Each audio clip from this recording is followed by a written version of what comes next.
So one of the topics that I've heard you mention a few times since we started this podcast, I think now would be a good time to explore it a bit further, is you have, I don't know, an antithetical position philosophically to the power of now, it seems. And this is something that I've been exploring and bringing in more and more lately, because we are culturally awash in this fetish, particularly in personal development spheres, that if you only become more present, and I use that word a lot, presence as in presence of mind, presence to the moment, having a sense of physical or personal stage presence, right? There's a form of charisma which is so linked to presence.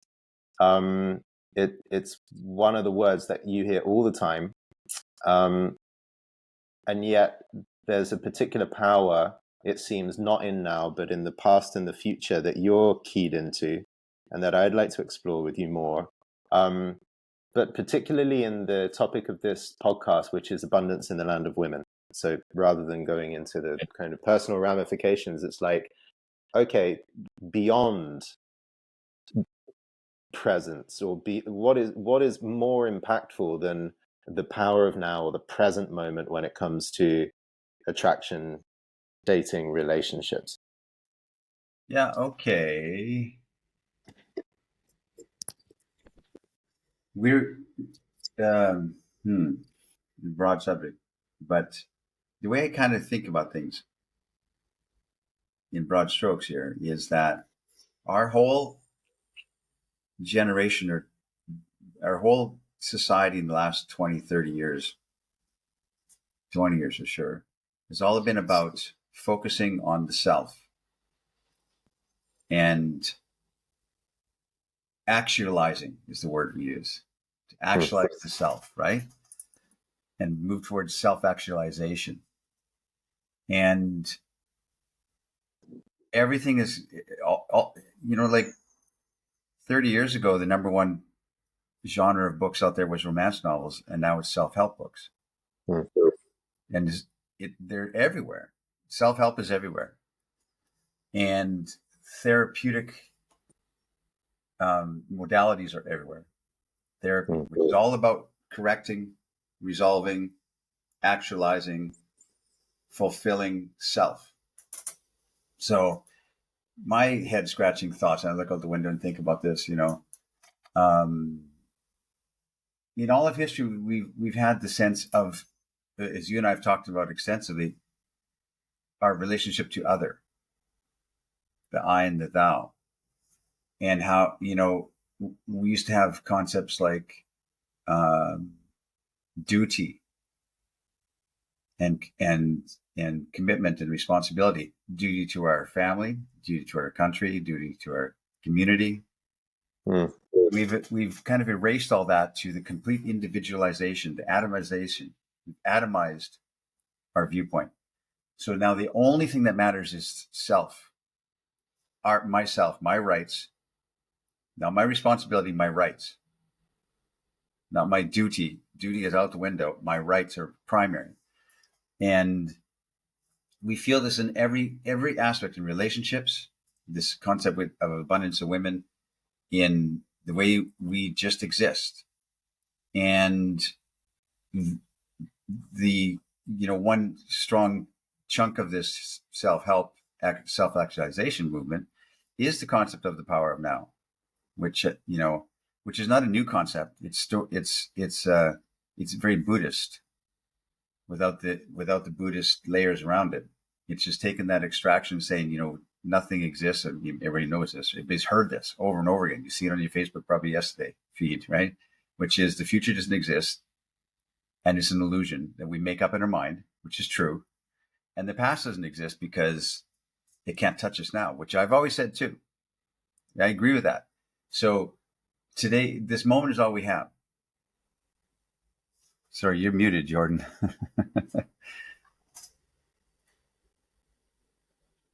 Yeah, just to be clear here, you agree with both angles that the future actually doesn't exist, and the past also is a illusory or 100%. Okay.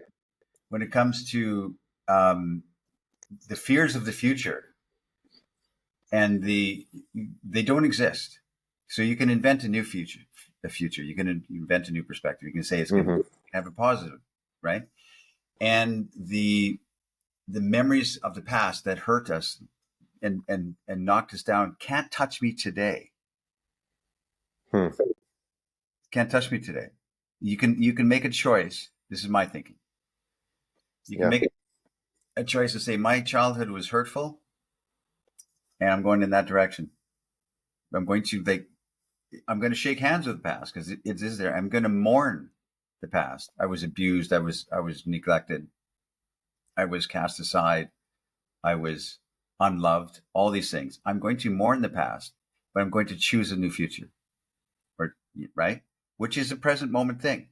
So I do agree with that, and I talk extensively about the Amarati ritual, which is to wake up every morning, pause your life, be still, and reflect on this day, this moment in time, pinpointed on this time, in this point in time, space time, and pause and take a deep breath and say, who am I today and what do I want?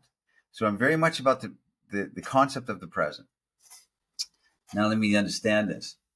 But I think where it fails is when we lose relationship to the other, like I said, and to the past and to the future. And by that I mean, and I'm going to get to why this reflects on the abundance of women in a second, in my mind. Because if we can't step back, this is how I see it, metaphorically step back from ourselves in our journey. Like I said, the Amarati ritual, every morning you close your eyes and think, who am I? What do I want? It's all I know. It's all I have is this moment, right? But you're reflecting on the past from cradle to grave. From cradle to grave.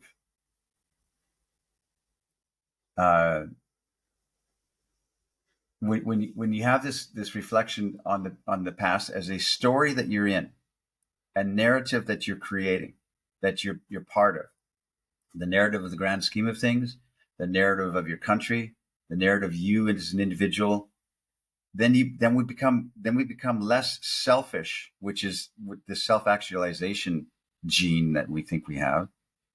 Become less self-focused, self-absorbed, navel-gazing, self-entitled, which is this generation. And you put aside all that entitlement and that me, look at me, look at my rights.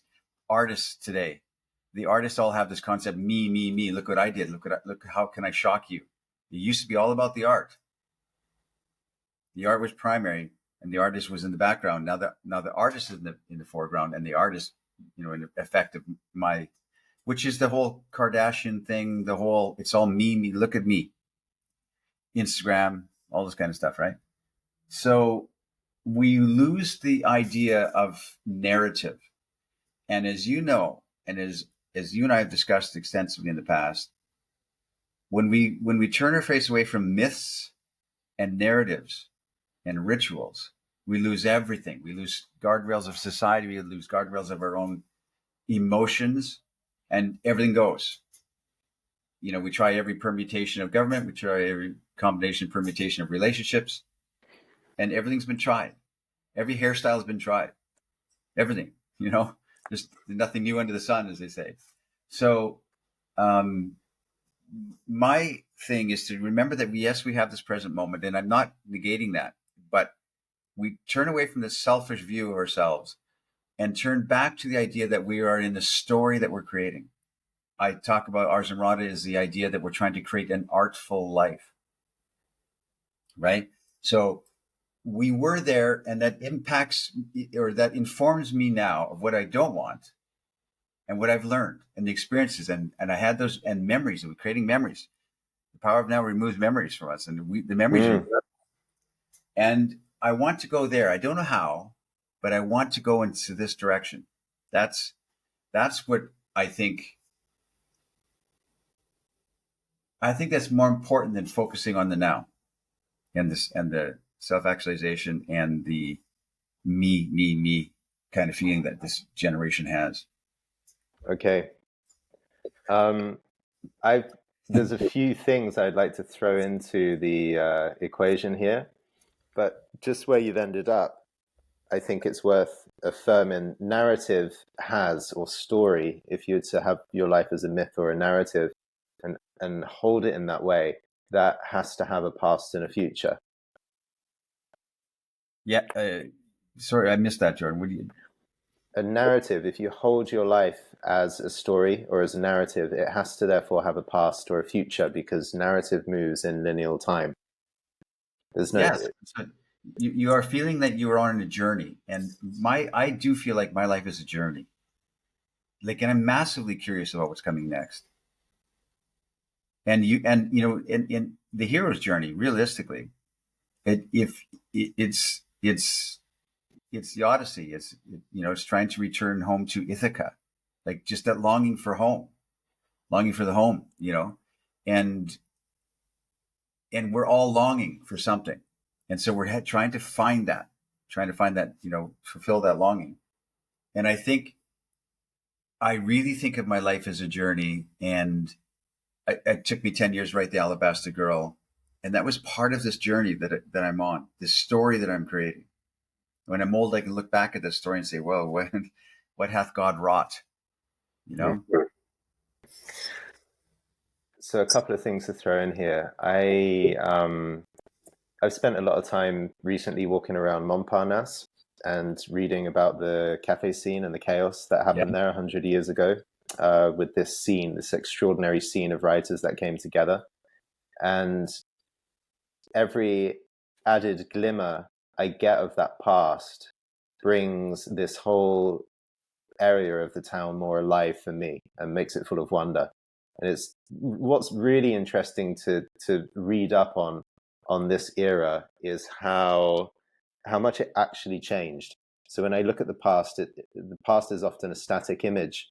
It's really hard to give the past a sense of motion. So I would look at 1920s Paris as this fixed thing. The clock turned 1920, everyone arrived, it was this kind of party, and when it was over at the end of the decade, or as the Second World War started, they all went home. But Yes. actually there's an evolution over the course of 18 to 20 years. And I think of some of the kind of my era, which is I was the end of this backpacker era and the very beginning of this digital nomad era. And therefore, I've seen little beach towns transform from hippie enclaves with their jungle raves and, utter seclusion from the world, start to turn into these, again, self-development focused, Right. digital, hyper online. And where I live in Bali, the transition between just 10 years ago and now is virtually there's this agglomeration of houses, this concrete jungle 40 miles up the coast. So Yeah. it makes me look at the past in Montparnasse. Anyway, all this to say, which made me laugh as you were saying about self-help. I read Henry Miller and Anais Nin and these people, and to get money together, they would have to write pornography. And they would be cry, oh God, I have to write more pornography because that's what's going to pay the bills. And I'm thinking, God, if only I could write pornography and pay the bills. My pornography, what I have to jot out is another kind of self-help, self-actualization article, because that's the thing that really pays the bills. And it's almost like we've replaced our erotic proclivities as a way of escapism with my internal self-struggle as a way of actualization. And one energy is now shifted into the other. At least that's how I get paid, right? I'm not a pornographer, but the porn I do create is of the self-actualization variety, and it's hard to get out of it, right? And focus on my real project, so to speak. We've just wrapped up the movie course, so long-time listeners would have seen that I created a movie course last year, and we had a really excellent community come together, almost 50 of us in total. And we've watched 16 films now over the last 8 months, and we've just deconstructed them massively to describe some of the dynamics, the hidden dynamics of the men and the women involved. And we finished the series, and I won't say the film. If you are curious, look at the page, and you can sign up and have access. But we finished the film series 2 nights ago, and it's a story from the mid 1970s. And the husband, is in a virtually impossible situation in that he's married, he has 3 children, and the relationship dynamic is so full on challenging that running away or killing oneself are probably the only two real ways out, or dispatching the woman and having her taken away. It's almost like the stress of the relationship is so much, most people would blow a fuse, right? Or several. And he does. And we watch how the dynamics of stress around the house actually create the conditions where the worst selves can come out of this couple. And then all of a sudden the rubble clears, and you have and you get to see how much love there is underneath. So it's like this intense, chaotic struggle of love, and then everything dissipates, and you have a quiet moment where the stress has gone, and you get to see how much beauty and how much care there is for the two of them. And it's the kind of relationship that only works out because they cannot escape it. Like, they have to be in it, and the whole of society will keep them in. Almost like divorce, that's unthinkable. How would you bring so much shame upon the family? You got to stick in it and work it out, even though the relationship itself is virtually impossible. And I think the beauty of the film is that they do stay in, and they create more love for each other despite it being impossible. But this is a relationship that would never exist these days, because it would be like, you've got too many downsides and you don't live up to my standards. Yeah. And actually that was a deal break. My therapist said that's a deal breaker or a red flag. Yeah. So yes. I'm walking out on you. I need to, you're weighing me down. I'm on a project of here to there, and you're pulling me off course, and I can't do with that. So all of these relationships that have a possibility for something really sublime, so many of them wouldn't happen now, because we would exit as soon as we felt that our own self-actualization plans were being scuppered by the other. And I'm not saying that's a bad thing, because this relationship is horrendous. And we have spoken on every other podcast about, I want to make sure that I'm on the path to actualization. We're talking about self-actualization, that it's the curse. And in some regards it is, but it's in another regard, I ain't going to give that up, despite all the downfalls that we can set. Like, give up my self-actualization and be a dutiful father in the mold of how people were in the last century. It's not going to happen. Yeah. And yet I do see what is being lost. Any thoughts on that before I jump? I'm listening to what you're saying, and remarkably, you're right. There's things that can't happen today because of this self-focus that would have been normal in the past. And is it better? Is it worse? We've had 130 years, 120 years of talk therapy, which was invented in the last century. And everybody's got a therapist. And are we better off mentally? Are we, some would say that we have worse mental health crisis in the world now than we ever have. And others would say, no, we've just never been aware of it before. There was always a mental crisis happening in the history of man, but now we have names for it and research on it and papers written about it. No, I think that's interesting, because we bail out immediately if something doesn't match my needs, my rights. If something curtails that or encroaches upon that, then we're quick to exit. We exit relationships, we exit situations, we exit society, and just disappear. We don't wade into the world because we have to. We back off and hide in our apartments and just do things remotely online, which is we can do now. And I'm not against technology, but anyway, that's another subject. Just a quick comment. I mean, this is an episode in and of itself, but a lot of people in the men's personal development, the men's work sphere will talk about the crisis of men, and how over the last 60 or 70 years, men and manhood has dwindled. And if you look back in history, clearly all the men must have been strong and right and proper. And it seems the most nonsensical illusion, just like this whole thing that the past is static time.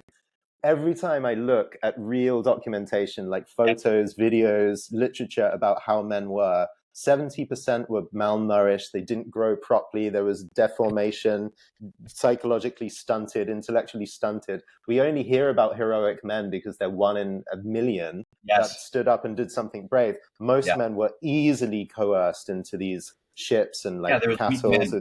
Right. And there's no such thing as the good old days.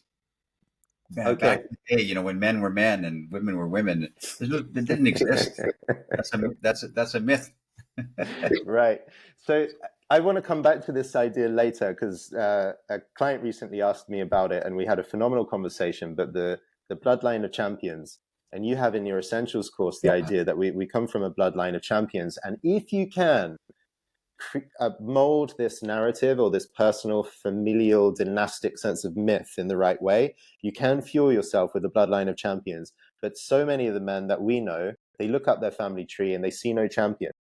And it's like, okay, I hear what you're saying, Zan, but that theme, I just can't connect with it. I'll go out now and I'll start my dating life. Males that happen to get sex. Yeah, like they all seem to have sex in spite of themselves, right? In spite of the women really wanted it and they were willing to tolerate these men's imagine the thousands drivel or lacking integrity. And they getting laid. Happy accident. Well, yeah, that's what the May spring festivals and the maypole dancing and the whole Easter ceremony is all about, right? We had to hold occasions where the village folk would get drunk and fornicate for the good of the nation. I've got a radical idea. You said a moment ago that you believe in the general kind of Buddhist idea that the future is an illusion, the past doesn't exist unless we recreate it mentally. Like the Buddhist idea that was something happened, was that good or was it bad? How do we make a judgment on that? We don't know yet. I believe that the past and the future actually exist in the present. Okay, yeah. They're actually here. So, the old saying, by 50, every man has got the face they deserve. Yeah. Right? So the whatever you've been doing your whole life in terms of your inner attitude manifests on your face. And some people have these kind of try-hard lines of effort. You see between the brow. Yeah. Or the other one, if you're constantly overwhelmed, you have these kind of lines across your face. So you hit about 50 years old and there's nothing you can do to start eradicating some of these muscular patterns and these wrinkles that you've gained. Yeah. This is like, I'm really trying to do a good effort here, right? And there's a few more different patterns the face can fall into. And if you find a real happiness and acceptance in a spiritual way, it relaxes the muscles of the face, so you become more open. That's why people that feel gratitude are actually better looking. It's not that they have a better energy, what they do, but they have a better face because the muscles are less, you see the sense that they're not fighting with existence in quite the same way. That's true, right? And they shine from within. We spoke before about how, let's say you come into a certain moment with your partner or a woman that you're just meeting, and areas of the body tighten up, right? The whole mechanism that drives the saboteur is like, oh shit, I'm afraid that the thing is going to happen again. Well, the thing that happened with the girl at school who rejected you in front of all your friends, that is the past, and it only exists if you think about it again. But in the present moment, if a woman comes around and triggers that, you do regress. So you regress back into the past, but at the same time, the past is actually showing up in the present. And it's worn all over your face. And I'm really kind of fascinated by this sense of past lives, not in the, we had 8,000 lives before us. And, if you take me into some deep hypnosis, I can remember myself on a pirate ship heading out, across the 7 seas. Like I had a past life. I'm saying about the life I had when I was 4, when I was 5, when I was 6. I do sense that these are chiseled into the adult body. under the same logic we just discussed about the face. They're chiseled right throughout the nervous system, right throughout the muscular system. And when I show up today, I have, even though I might have healed so much stuff, I still carry the weights and the aches and the tensions and the defeats and the heartbreaks that I've suffered. Like, that is unremovable. And when I see a man or a woman, particularly when you kind of cross 30 or 35 and you have enough of the stock of them, as soon as they're not in the middle of a laugh or in the middle of a conversation, you see what someone's face does when they look out of the window. You say, I'm going to the bathroom, I'll be back in just a minute. And you go out to the bathroom and you come back and you see your date's face has fallen into whatever their resting face is. And the resting face is probably not meditating on some aspect of the present moment. The resting face is probably bubbling over like, God, does he like me? And all these questions, which are actually questions from the past. Or like, how's this going for me? It seems... Yeah, for sure. Yeah. So I sense that all of our past, all of the men and women among us who want to believe in this, the past doesn't exist and you can become a new person now. We actually really hope that that gospel is true. But what I actually think is true is that the past is such a formative influence that you can't escape a lot of it. You can change many things. You can't escape the major thrust of history as it comes through you is setting you on a particular course. And that might be an unsettling thought. If you listen to this and you've suffered a lot, it's like, God, are you saying that I'm never gonna make peace with all the parts of myself that I don't like? But it works the other way, in that your resources, if you go back to the past and you become friendly to all the things that have happened to you, which is the healing. I think some of healing is you heal the thing and it doesn't happen again. But a lot of healing is you don't stop the negative thing from happening. You just see it in a non-problematic light. You even actually love it a little bit. Yeah, and you rejigger your perspective to it. Yeah, go ahead. And you've spoken quite at length about your upbringing and how you lived in the forest and how you were really far out of kind of culture and civilization, and about your own sense of esteem growing up as a teen and coming into the dating world and so on. And you've said before, like, for, I don't know, 10, 20 years, you hid all of that from the world. And I guess you would have been quite present in a way, like you were sharp and you knew how to dance and speak this and that and the other. But at some point you went back and you were like, you know what, I'm assuming a little here, but it makes sense. At some point, I think you must have made the decision. I'm going to tell the women the women that I have, that I'm close to, I'm going to tell them about my past in a way that you didn't for so long. Yeah. Yeah, that's interesting, because my past lives, my reincarnated lives since I was 10 years old. It's funny about people with past lives, just a little aside here. They always had some noble background. They were Cleopatra. You know what I mean? Nobody was like shoveling manure. And if they say, "Oh, I was shoveling manure," but it was for King Nebuchadnezzar, his stables, you know. Okay, right. It's always noble. But anyway, yeah, there's I only saw and felt and knew rejection for years of my childhood. Self-rejection. So like, it was self-imposed. I mean, maybe it was not real, but it sure looked like it. And I was in my head in a fog of thinking, I knew it. I'm not wantable. I'm not lovable.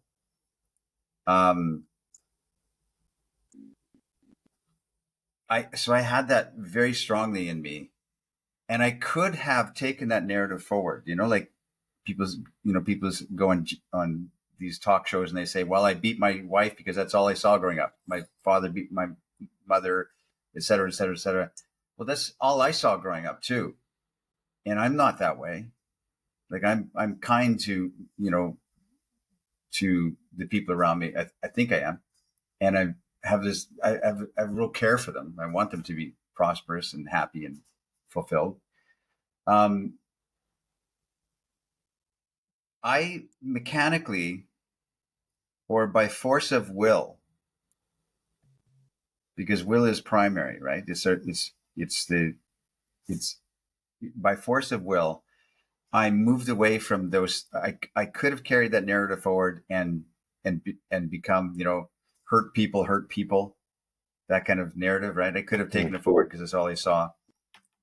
But by force of will, I said, no, there's others out there that seem to have this sense of adventure, sense of celebration, sense of gratitude. Why can't I? I don't blame my circumstances, blame my history, and I'm not a victim. I've never felt like a victim. I've thought all those years of being destitute and being alone and lonely, and I was really lonely and really alone. I thought, others, I'm going to figure it out or die trying. I'm going to figure it out to the day I die. I'm going to head down that path. So by conscious force of just pure will and stick it outness, my perspective slowly changed, and my default assumption that she's going to reject me, I suck, I'm not tall enough, I'm not whatever, slowly eroded off of me. And where now I have not a drop of intimidation by anybody. There's nothing that I could, if I went up to any woman and there's nothing she can say to me that would cut me to the quick. She can't say, you think you're, no, nothing she can say that would make me have any ripple in my steadiness that I have. Mm-hmm. Nothing. I mean, she might slap me or throw a glass of water in my face, which would affect me in a physical way. But there's nothing she can emotionally say to me that would make me think, well, yeah, maybe she's right, or I knew it. I not a drop. Yeah. But that was by pure force of will of saying, no, I'm not going to be a victim. I'm going to go forth. My forefathers, as we talked about, were not victims. So and to bring so it's along those lines. It's by choice. And that's why the ritual every day of to get up and pause your life and sit on the end of your bed and think, who am I and what do I want today? Take a deep breath and just imagine who you are today and where you want to see yourself 20 years, 30 years. What does your future self look like? What is he wearing? Where's he standing? Right. That gives you that ritual pause, that save game in your life. And it informs that, yes, the past was there. And yes, I was hurt. And I mourn it. I shake hands with it and I mourn it. And I say, I acknowledge it.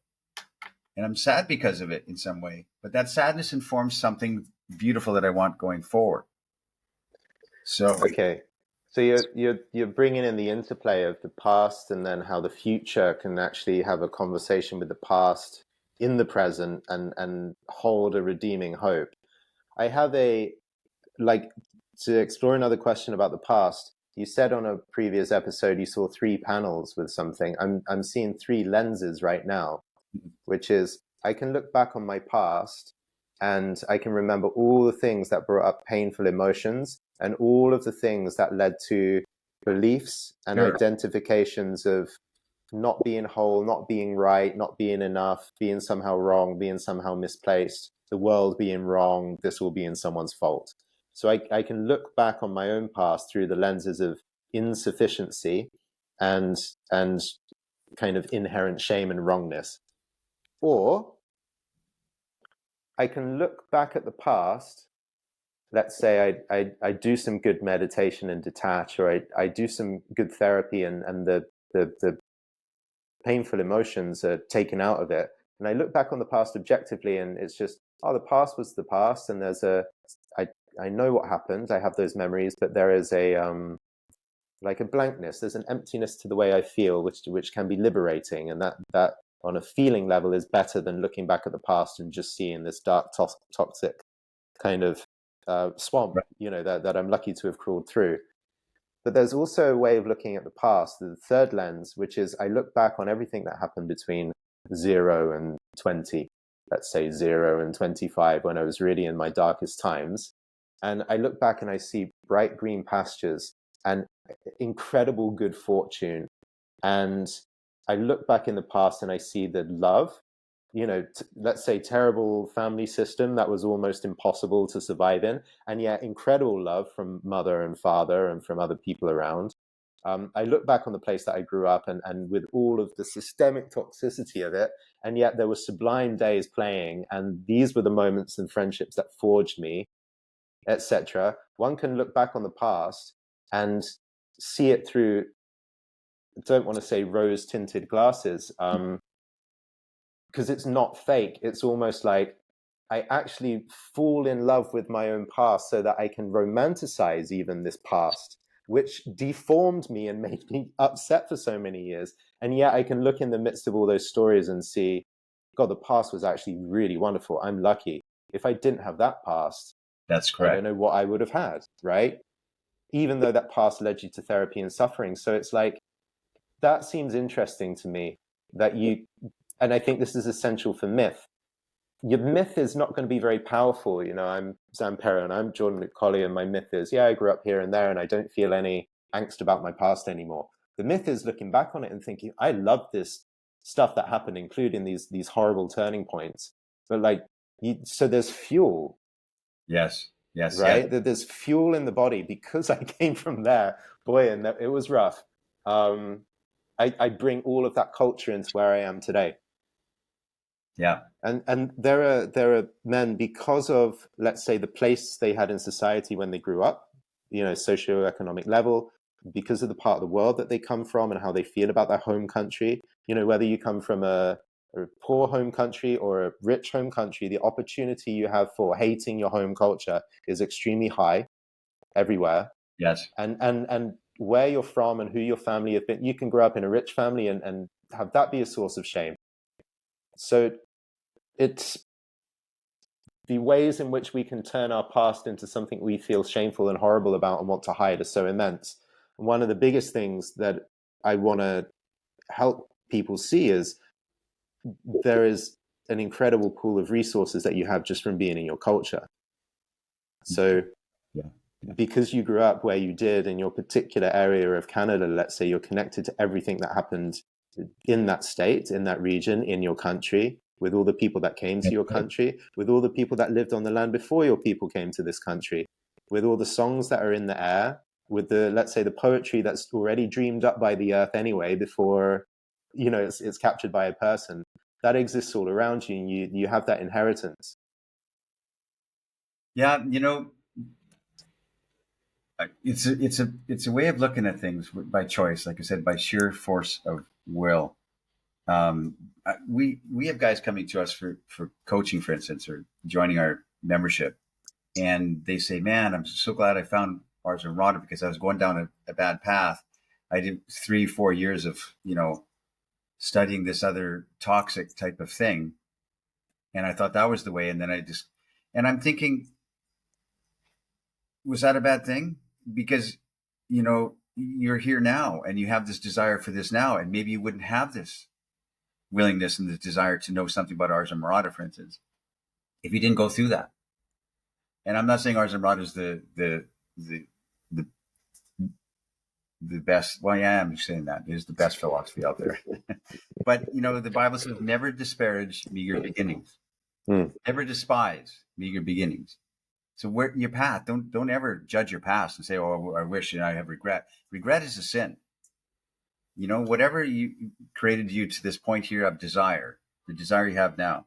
So the practical thing I could say to men, which is the practical thing that I invented for myself, is always consider this phrase when you're thinking of your past thoughts or your future fears, or you see a girl in a cafe and you want to go talk to her, and you think, "Oh, she's too busy," or she's obviously good. She must have a boyfriend, or she would never go for the likes of me.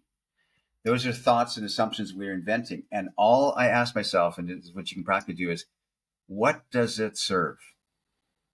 How does that thought serve me for what I want? And I sat at, I sat at the end of my bed this morning and said, what I want is I want to have this type of life. My future self looks like this. how does that thought serve me? And is it in service of what I want?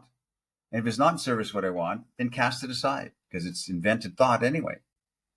So does it serve my, if I want to have, if I'm lonely and I want to meet a girl and have a relationship with someone like that in the coffee shop, that woman over there looks like somebody I would like to get to know. That's a value that you have. That's a real thing that no one can take away from you. You have a value there that you've spoken of value into your internal. This is, none of this is actually happening, but in a subatomic second, you have this value that you know that you have this fundamental to you. I would like to have a great relationship with a great woman, maybe have children, etc. Okay, this is a value you have. And then when you see these thoughts come flooding in, which they will, because they're default, because excuse me, because there are automatic assumptions that we immediately fly into our mind. We're not even aware of it. She's too busy. She would never talk to me. I'm too short for her. She looks rich and I'm not. All of these things. I'm not in shape. I'm wearing this sweaty t-shirt. My hair is stupid. And all of these assumptions that kick in, all you say is, how does that serve what my value is? Does that serve my value at all? If it doesn't, cast it aside. Try a new set of assumptions. And same with the history of the past. I could say that I'm a victim because I was beat up as a child. I was locked in closets as a child. I was in foster homes. The world is broken and the world is, fundamentally evil. And I know the world is broken. And there's a lot of sadness and sorrow out there. But you can choose, you say to yourself, how does that serve me now for what my goals in life are, what my values are? My value is I want to live a life of abundance and adventure. And I want to have calmness and peace in my mind. I want a rocking chair and surrounded by books. That's a value that you have. No one can take it away. That's a true value. And how does it serve? Here's a perspective. One of my favorite pieces of your book, and I think what I'll say resonates with a lot of listeners here, is there's one, maybe two passages where you're talking about being with a girl somewhere. Let's say you're having a picnic and you're sat there in a park and you're contemplating, and you say something like, you're beholding this beautiful woman and you see her, she says directly, or you feel it, you encounter her relative lack of self-worth and self-belief, because beautiful as she is, she comes from a place and a time in which she has felt shame. Her past is broken. Yeah, to whatever degree. And you look at her and you think, God, whatever happened to you in the past is not only okay, but it's actually perfect because it's made you who you are today. Yes. If that stuff didn't happen to you, you wouldn't be the same. So it's almost like the things that happened to you in your past are almost a good thing, because there's a beauty in you that's so perfect in this moment that I even have to thank the past and the difficulties you went through so that I get to behold what a beauty you are. It's incredible how when we're attracted to somebody or when we are falling in love with somebody, we can have unconditional positive regard for everything that ever happened to them. But to ever feel that way towards our own selves, right, or for her to look at herself through the eyes that you're looking at is virtually the most impossible thing. Like, whoever had the ability to romanticize their own selves and their own past, like, God, if that's, but you mean it with the full sincerity, if looking in the mirror, if that stuff didn't happen to me, I wouldn't be this person I am today. Right. Like, what an interesting concept, which is in the realm of possibility, right? That at some point you do feel this unconditional love for your own self that you might feel for a new girl that you're recently smitten by. You think that, like Jordan, if I was thrust into foster homes when I was 4 years old and I didn't get back to my mother till I was about 7, and the people were mean, and I was by myself, away from my brothers and sisters as a very young age, and so I lost my mother, and I lost my connection to anything that had structure and reality. Um, and imagine, and then I was raised in the kind of the wilderness, so imagine if I didn't have that. I think that a lot. I think, would I have the sense of compassion for the untrodden that I do now? Would I, I wouldn't have gone on this journey of trying to discover my relationship with women, would I? And so I never ever say that was a bad thing. I never think it's a bad thing. It's what created, and like you said, when we look at someone else, we meet a woman, as I wrote in the book, The Alabaster Girl, she's saying, I was hurt or I was abused in my childhood, and it really hurt me, and it really gave me a sense of regret. However, I saw you sitting in an umbrella cafe, drinking a coffee, and the sun was shining on you, and the way that you moved, and the way your hair was, and the way you smiled, and the way you leaned towards your friend, drew me to you, attracted to you, and it was not in spite of what happened in the past, but because of what happened in the past, created the shape of you and your perspective of life. And I'm now with you. So never despise meager beginnings. And so I have that strongly in me. I have a lot of, I keep talking about perspective, but I really sit back and look at the whole thing and go, what? I think maybe that's my strongest suit I've ever had, or my skill set that I have above most people. Is that I can stand back and look at the long view of it. I can stand back as looking at a cinema. That's why if I'm in a party, a house party, something, I know what's happening, because I can stand back metaphorically and look, okay, these people are in the kitchen, these people are over here, this girl likes him.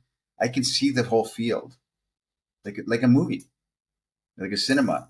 I stand back and do a lot of perspective. Yeah, I wonder about that. So, I think. Do you get, like, when you're out at a party, or when you slow down a bit on a date, you gaze on a woman and you think, well, you know what, I can actually see some of your past selves and past lives, like the little girl in you is even manifest now.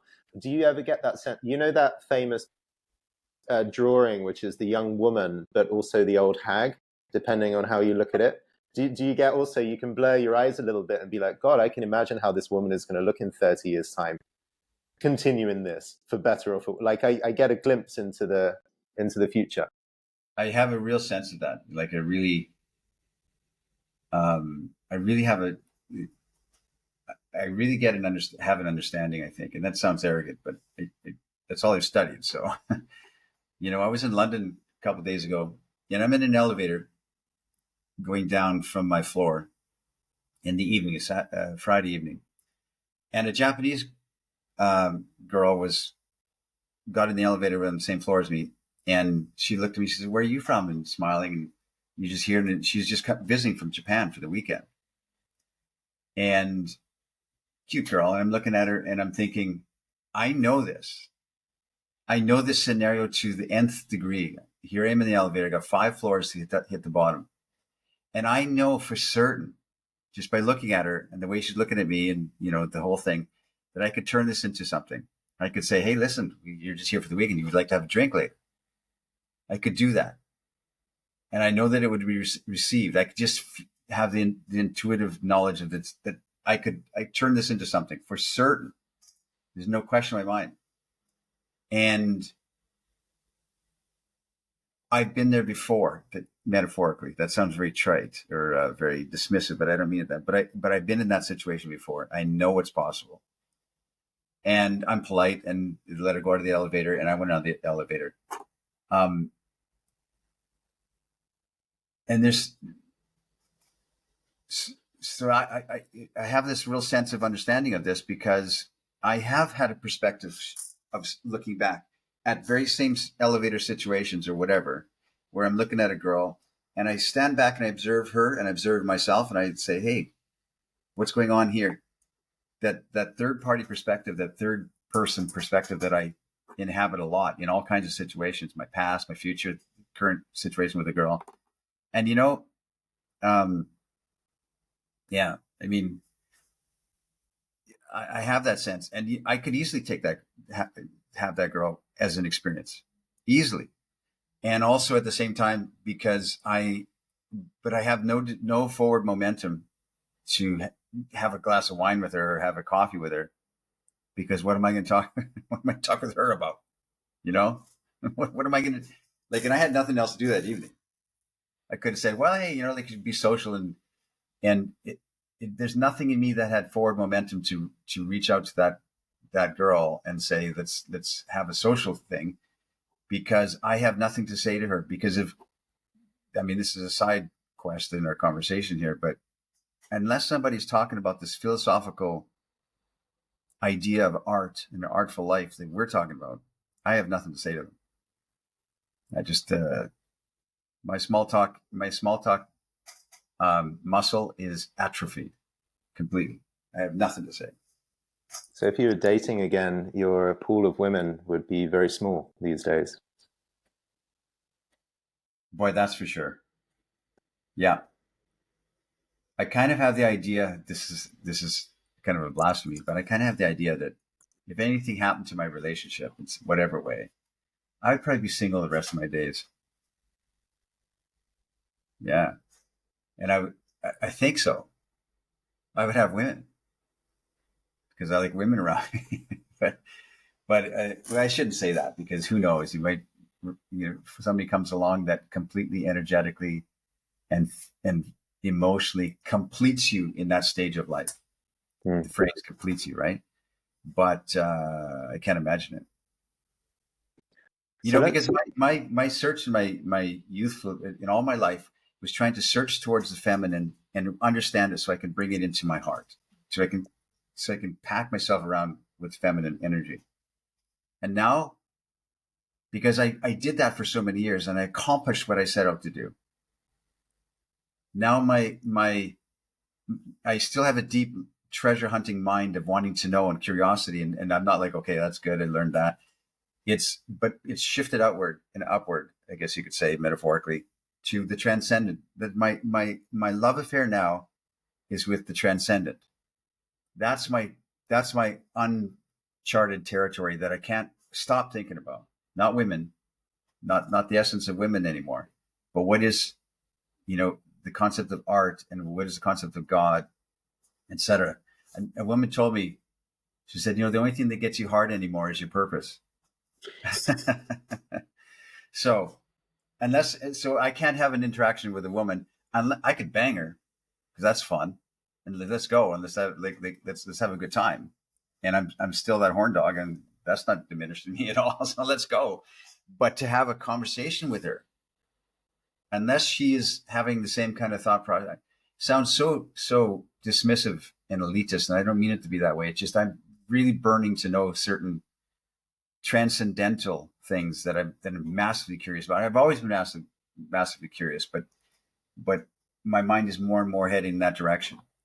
Would it be correct to say that you could only have any sort of meaningful affair or connection with a woman if her future horizon was as rich? I can only have a relationship with a woman that has that.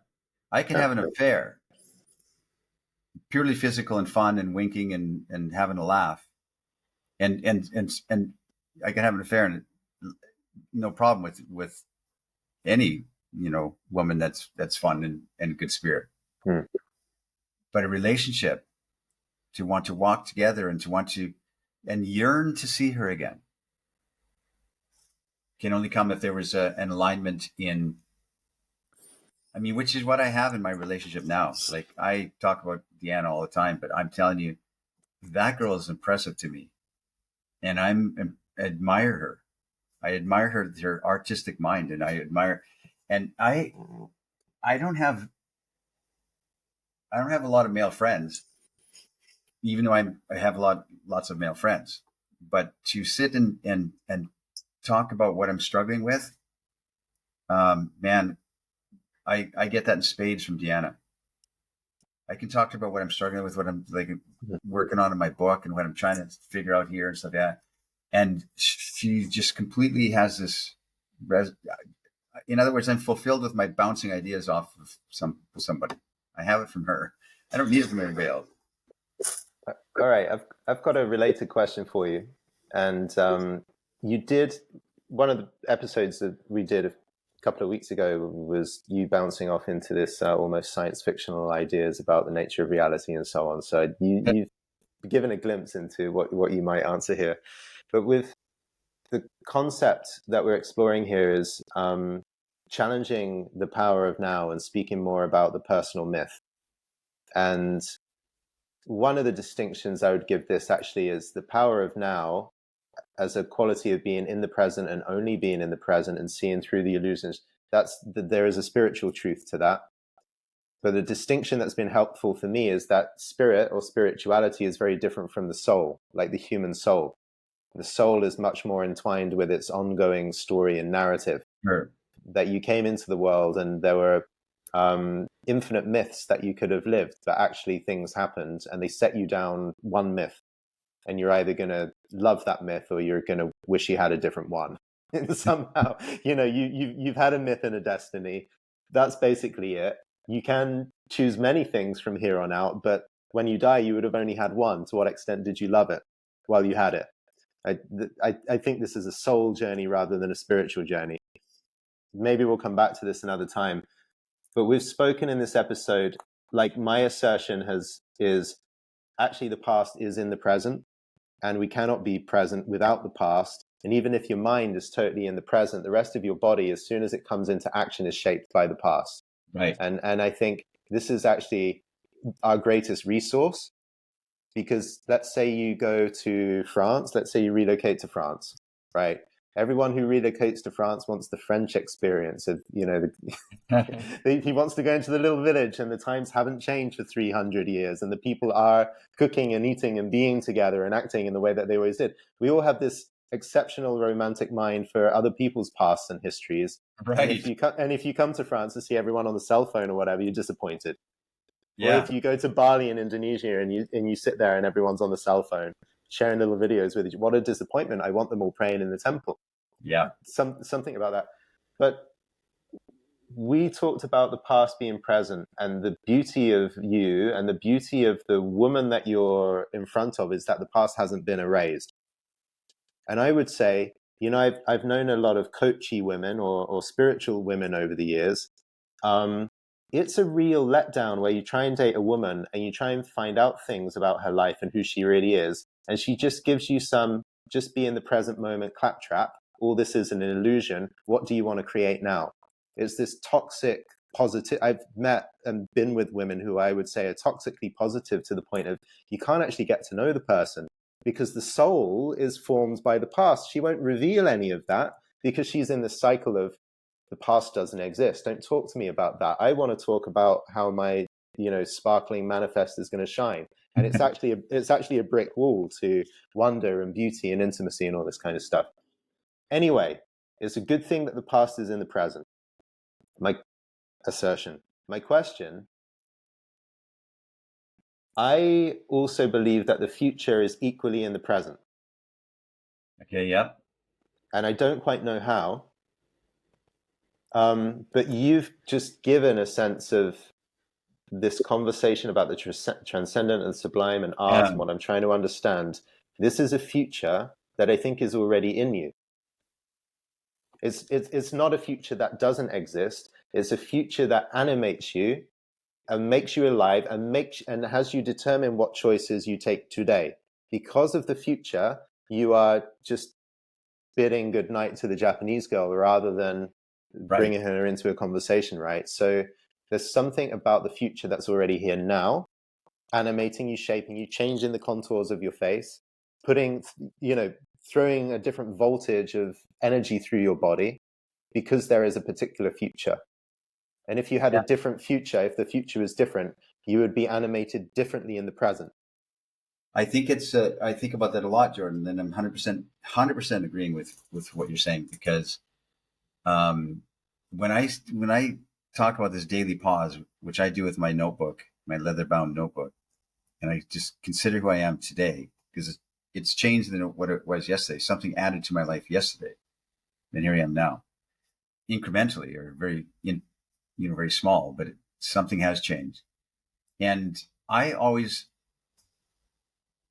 think that your best guide is your future self. So if I'm sitting in the morning and I think, okay, what are I think, where do I see myself in 30 years? What do I look like? What am I doing with my daily hours? What's my daily ritual, my daily routine? What's my daily routine? Coffee, a book, whatever I can see myself. Where am I on earth? What kind of friends am I surrounded with? I really imagine that character. Think, okay, that's what I'm going to look like. That's how I want myself to be. Then I ask that future self, what did I do today to get me to there? So if I come to a crossroads, and I just did this the other day, I said, well, I could go to London or I could stay here and do this. And I said, future self, what did you do that made you look like that? What decision did you make in March 2025 that gave you that added to your the way you look now and the way you're dressed and the way in where you live and what you're doing with your daily routine? What decision did you make that got you there? That's your best guide. So that's my way of practically, in a fun way and in a cool way, of bringing forth that, like you said, your past is contained in the present and your future is contained in the present, because you're always asking your spirit guide, which is your future you, which is cool. And what did I do, future self, to get to where you are? That's a cool thing to do. So it sounds like you're in conversation with your future self, like you are with ChatGPT. Yes. You could probably, some people will muddle the two up. What should I do Maybe to the singularity? A version of yourself that is wiser than you. It's the version of all of us, yeah, according to some people. So you said a while ago that you agree with the perspective in that in some way the future is an illusion and it's kind of created. And at the same time, it sounds like this invented hallucinatory thing, I would say, is probably more real and visceral. I'm curious, is how real, how embodied, how visceral is this sense of future, rather than, are you just talking to the invisible friend, spit into the wind, like this future self? Like, yeah, I'm curious to know how much of him feels really here. Yeah. My imaginary friend talking to me. Red rum. Yeah. It's a very real thing and it has a calming effect on you in the present, because you're imagining, and it could be completely an illusion. It could be just completely a mind game, and you get hit by a bus tomorrow and that future self doesn't materialize. But it serves you now. That thought is a helpful thought to calm you, to make your spirit glad, to make your energy, happy today. And so you see that picture of yourself in the future, very embodied and as real as you can kind of imagine it. I imagine myself with gray hair, and I still have long hair. That's how I see it. But benign and smiling. You know what I kind of, whenever I see myself 30 years now, I see myself wearing white, not robes, but just kind of linen, like the old, like a real Power of Now teacher. Yeah. Sounds cool. And I never wear white. I'm thinking, man, do you wear all white? That's kind of interesting. I saw a music video years ago with Axl Rose, and there was a Guns N' Roses video, and he comes out of this swank mansion thing, and he's wearing white head to toe. I thought, that's cool. Who does that? Pure white. Anyway, to put this all back to, loop it all back to the practicality of abundance of women. If you have this, if you men listening to this can jump into these assumptions that serve you well, think about the future, your future self, all the things we talked about. If you are not looking at, okay, I'm a victim and I have these things to resolve. I have to resolve my childhood before I can go talk to women. I have to gain some confidence. If you can remove all that nonsense, that makes you not move forward, makes you not talk to her, keeps you small. If you can remove all that and say, yes, I had a bad childhood. Yes, I was rejected. Yes, I don't know what to say to her. Yes, I'm nervous. But my future self would looks like that. And I asked my future self, what did you do in this coffee shop on this day? So, and what happens is, because you are looking at your life as a narrative, as a story from cradle to grave, Beckett said, they give birth astride a grave. The light gleams an instant, then it's darkness once more. That's the image of women striding over a grave and plopping out a baby right into the grave. That's how fast life goes. And that's it, right? Mm. So this narrative, if you're looking at your life as a narrative and you incorporate the past as memories and a journey you don't disparage, you don't knock down all the bad things that happened in the past because they created who your desires today. And you look at the future as the future self that you want, this abundant sense you have. Then when you do talk to a girl, something is different in the way you stand. Something is different in the way in like you said, the softening of your face as opposed to the wrinkled and furrowed brow. Something changes in the lightness of your steps. You have a more musicality in your spirit that everyone can feel and detect. And you might be lonely and nervous to meet this girl, but they detect that there's something else that your mind is attached to and following on to, which is the sense of adventure you want your life to look like, the sense of story you want your life to be. And I said, every woman wants to be taken on an adventure. She doesn't want to be an adventure. And so if you have the sense of journey and voyage and pilgrimage and return to home and adventure in your heart, when you talk to women, no matter what you say, it's going to be felt by her that there's something different about this guy. And she wants that too. So she's going to be drawn to you. It changes something in your physiology, your physiognomy, the way you look and feel. Yeah.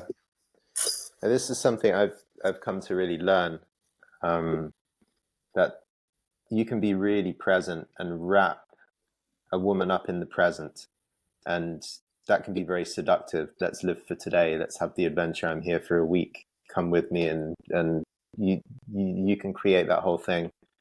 And that can be successful if you become very dynamic in the present time frame.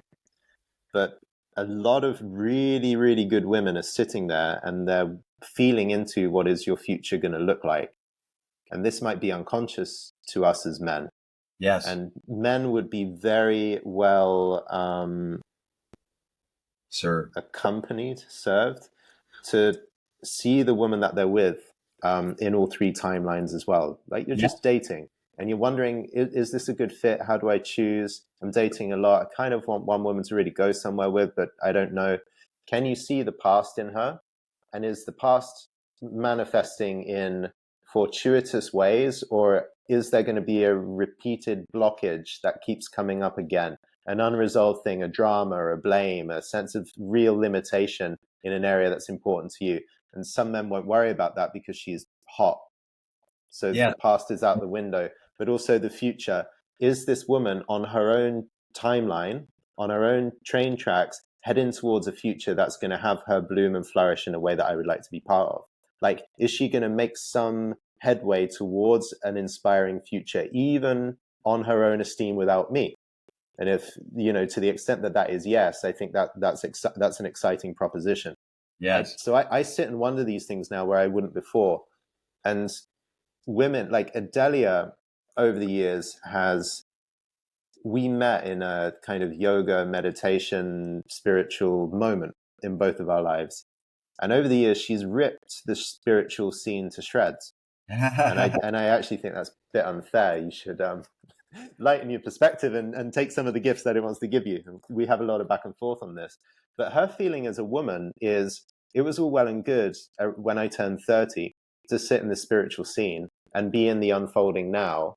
But 5 years later, I see all these people living in the now are actually just going round and round in circles. And it's much more urgent for me as a woman to feel like I'm on a secure train going towards something. I mean, you can't write off all security forever, right? We all have to deal with a certain level of uncertainty. But the sense of, does this guy in front of me have a future? And what is that? And some of her biggest challenges to me are, what's your conception of future? Do you have one? Are you surviving 90 days by 90 days? Is your bank account month by month? Right. Even if that's true, which is okay, is there some great light towards the end of the tunnel that animates you?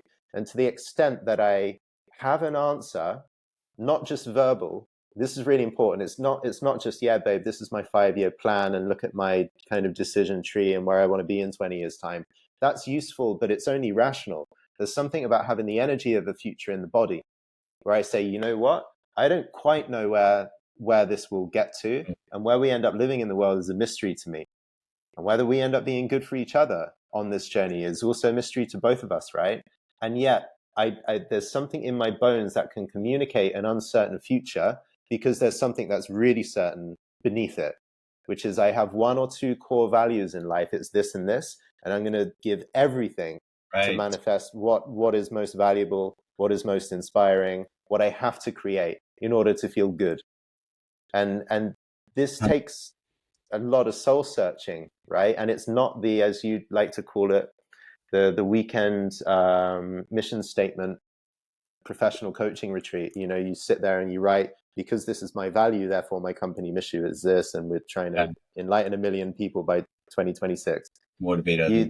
It's a feeling in the body that this thing will and has to be achieved, even though the thing itself is quite nebulous. And I think it's the energy that drives her devotion, her desire to be with you, her trust, more than it is, yeah, baby, we're going to retire with a portfolio of 10 million and it's going to be allocated in this way. And then we're going to sit in the south of Spain and fish on it off a yacht.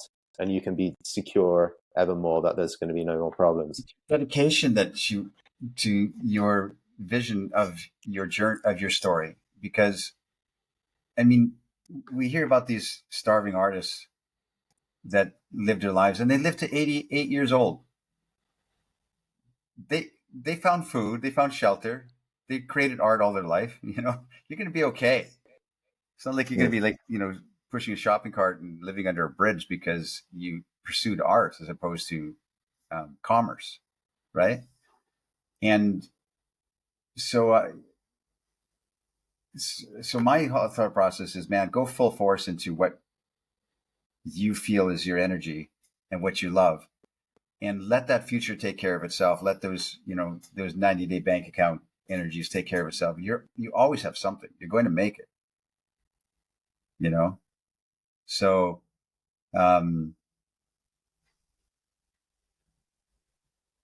yeah, I lost my train of thought. There was something you said and I was going to remember to say it.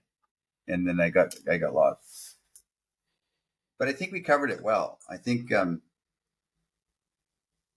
whatever we covered this one, which is the idea of power of now versus a narrative journey of story.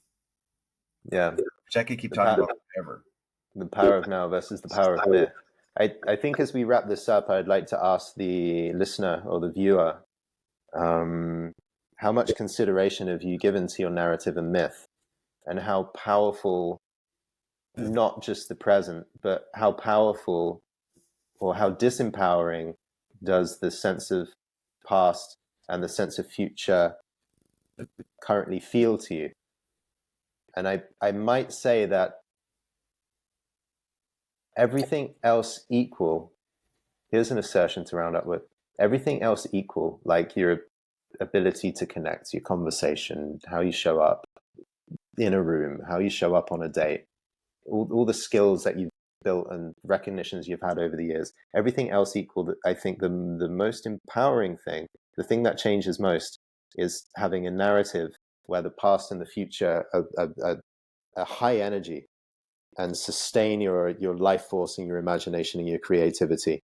You can be clumsy, you can be a bit of a buffoon, you can say the wrong thing, you can text at the wrong time, you know, you can even be a relative nice guy, right? But if your sense of past and future are gripping and vital to you,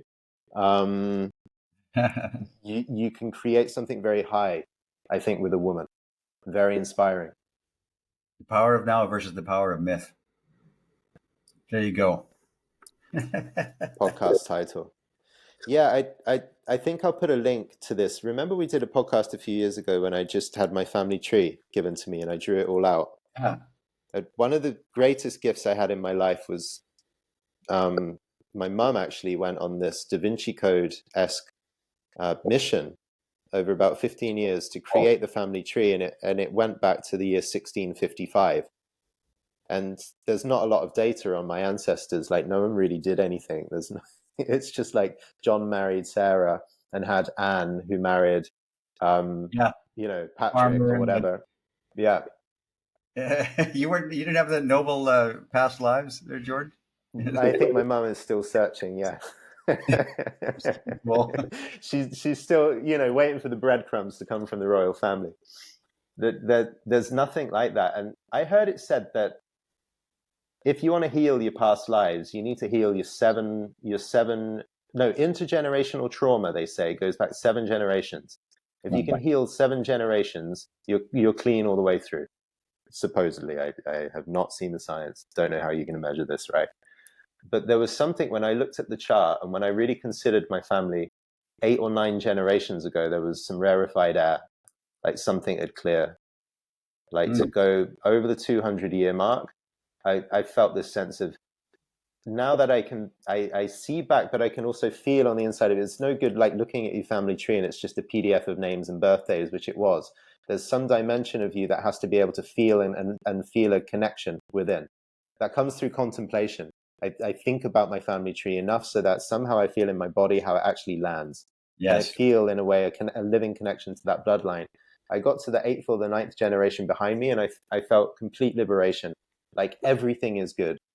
And there was a sense of, I live this life as a nomad because I am incapable to live the life of a responsible, patriarch in my family and so on. And a lot of people have given me stick about that for years. What happened in your psyche that you run away from the land you were born on? And I look back at my ancestors and I think, no, I'm doing something like they're all laughing that I climbed out of the family fate and did something radically different. Like they're all cheering and laughing that finally someone got out of this Dickensian crush of the London working classes and made something with their life.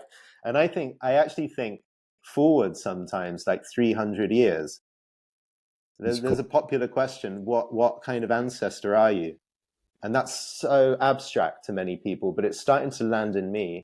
What kind of ancestor? Because when someone looks back up the family tree and in 300 years' time, I will be there.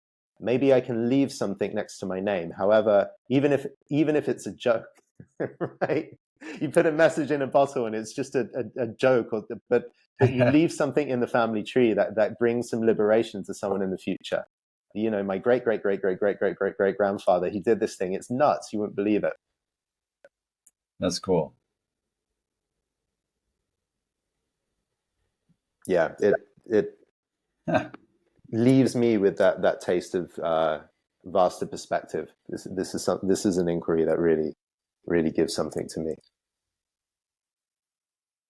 Okay, Jordan, that's a good conversation. To me, it's brilliant.